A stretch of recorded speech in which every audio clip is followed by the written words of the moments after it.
Hey everyone, and welcome to another All About RVs video. Today we're going to take a look at a brand new 2023 Salem FSX 270RTK X Platinum Edition toy hauler. We're going to take a few minutes, walk you through the inside and outside of the RV, show you what it's all about. We'll be right back on the inside. All right, we're up inside the brand new 2023 Salem FSX 270 model here. And we're going to start back here in the back section and we'll kind of work our way forward. So stepping on back to the back, there is a rear screen wall. It is magnetic. You can remove that if you don't want it in your way when you're loading your toys and stuff. So I have the left side in screen mode, and in the right side I have the solid flapper down. So you could roll that up and have a screen all the way across the back, or a wall all the way across the back, depending on what you want to do. Back here you have porch mode or patio mode, and there is a little gate on the back of here that you could open and kind of jump off the back. There's actually a set of steps you could buy aftermarket for these type of toy haulers, and basically put a set of steps on the back if you want. But they don't come with them from the factory that way. Pre-prepped for the Furion observation camera up top there. Now kind of stepping back in, looking forward here, we have a little bit of cabinet space here on the left, electric outlet, USB charger port, emergency exit window.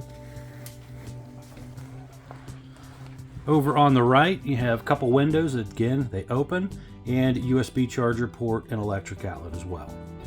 Now there is also, on some of these Salem FSXs, a set of bunks you can buy that kind of replace the lower dinette area that we're seeing in this video with basically two bunks that fold up against the wall.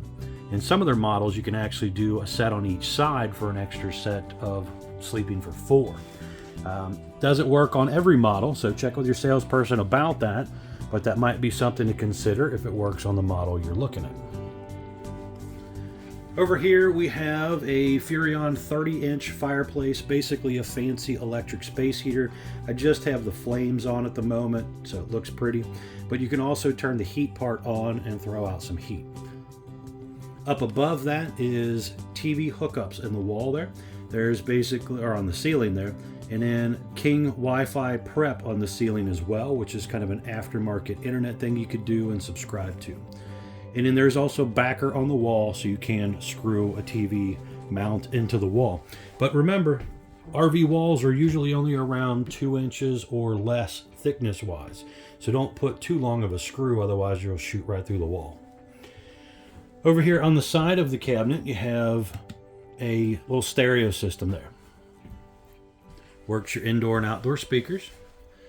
Looking up at the ceiling, you can see the Coleman AC, and it is ducted throughout the RV. Decent amount of overhead cabinet space.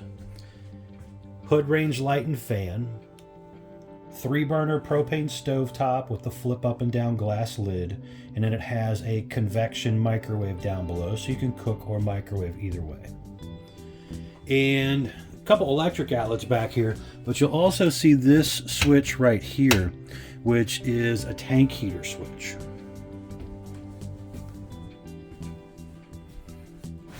On the floor you'll see D-rings, a couple up front here. Most of them are back here under the dinette area to kind of tie down your toys.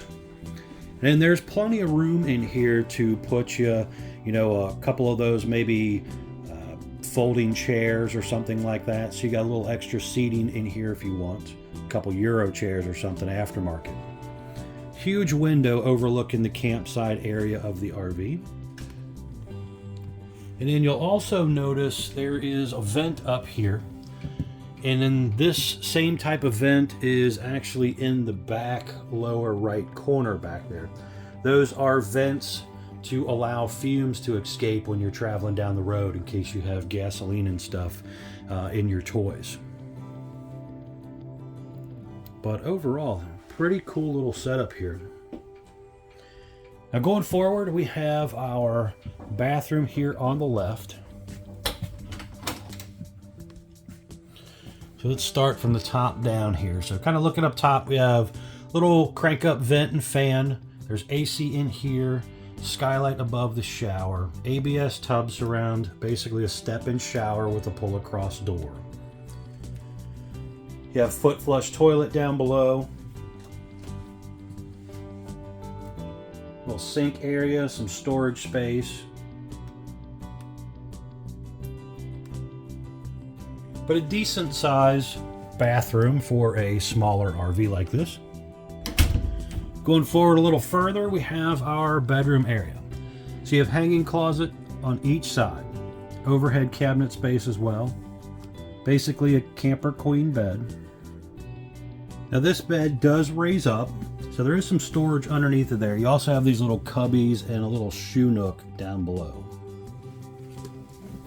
But the bed is on some little gas struts and will get you out there into the storage area, outside storage area if you wanted to.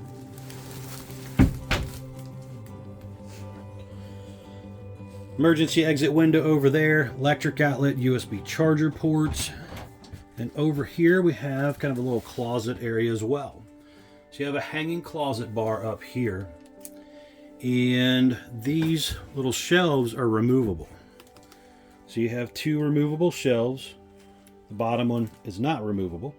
And then you have your electric box with your breakers and fuses down there.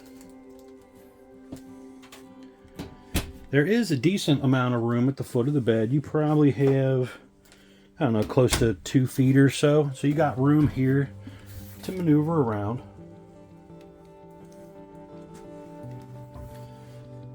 This one has the solar package on it, so you have the 30 amp Go Power solar charge controller there above your electric outlet and USB charger ports. Window over there does open. Electric outlet and TV outlet up here, and you could mount you a TV on the wall here, so you could have some TV in your bedroom if you want.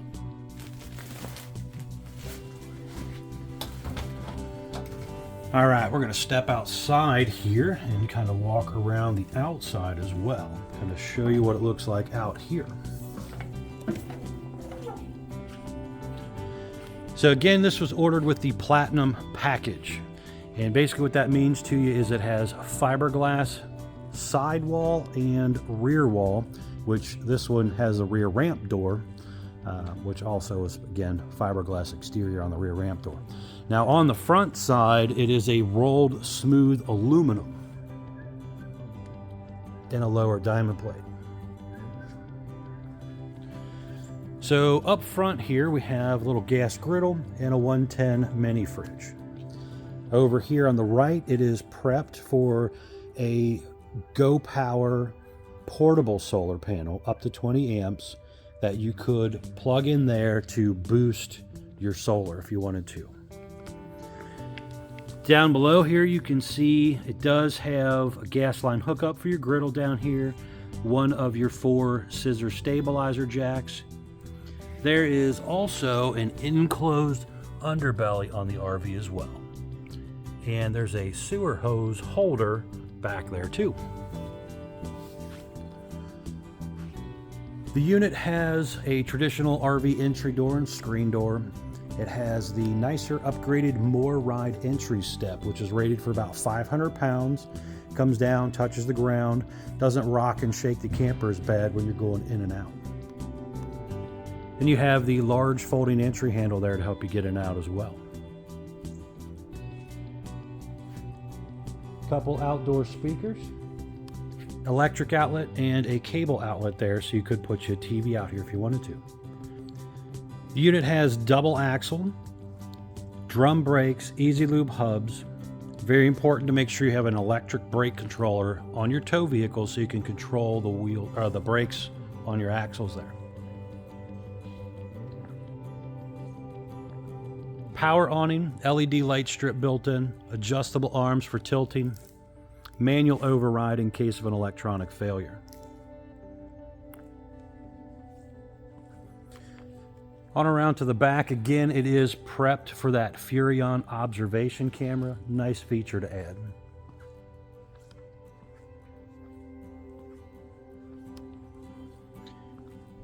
Back here you have the cable inlet, and there's that vent that I referred to earlier inside.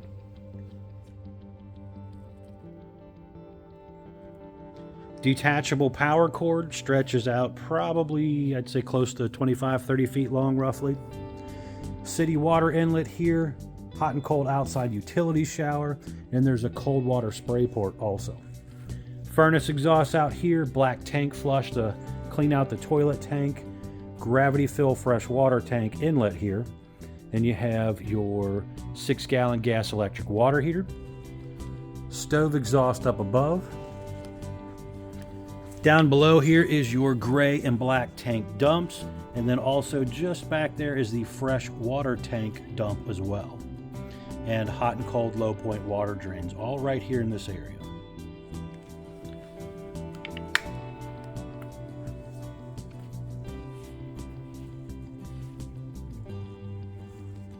Storage, which was underneath the bed you seen when we were in there.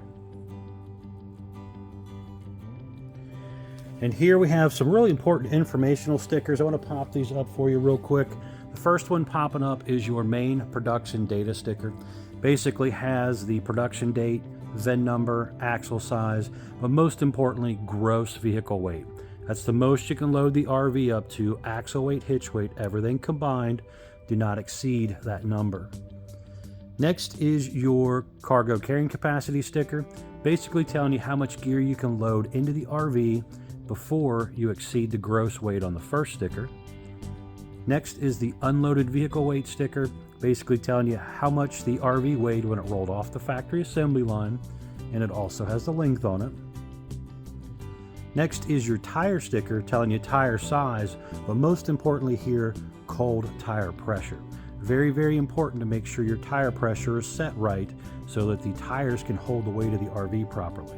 If you let it drop too low, you're more likely to blow out a tire because they can't hold the weight properly. Again, front side here, rolled smooth aluminum on the upper part and then a lower diamond plate. But it is rounded off nicely on the front, so it's a little more aerodynamic than the old style flat front RVs. You have power tongue jack, 2 5/16 hitch bolt, heavy duty safety chains, battery disconnect here, and the battery area where you could put 1 or 2 batteries if you want to. 2 20-pound propane tanks under that hard bottle cover there. All right, folks, thanks for taking the time to watch a quick video on the new Salem 270RTK X model here. Be sure to check out the folks at Couch's RV Nation.